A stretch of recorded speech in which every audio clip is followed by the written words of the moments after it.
Bonjour à tous, l'audience est ouverte, vous pouvez vous asseoir.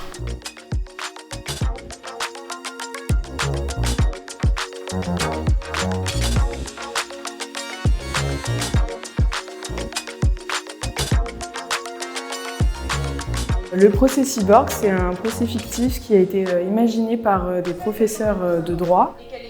Mon rôle en tant qu'avocate de l'accusation, c'était notamment de défendre les familles des victimes. En effet, dans ce procès, c'était l'histoire d'un homme qui avait été transformé en cyborg grâce à des implants et qui était dans un centre de formation pour pouvoir devenir une sorte de policier moderne. Ce 10 septembre 2050, un événement tragique s'est produit.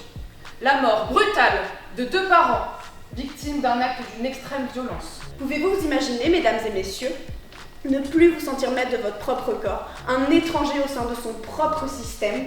On ne s'attendait pas vraiment à venir faire une vraie représentation dans la cour d'appel de Caen pour la fête de la science avec un vrai public qui a fortement apprécié. Je pense que c'est important de parler de cette notion maintenant, parce qu'on est vraiment dans les prémices de l'IA et on est actuellement dans un vide juridique, notamment à la responsabilité, ce qui a été soulevé dans notre procès.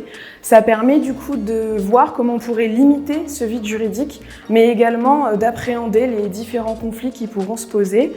Parce que je le rappelle, l'étude de ce procès était vraiment un procès fictif, donc la décision a été imaginée par nous, mais pour l'instant n'est pas réellement traitée dans le droit actuel.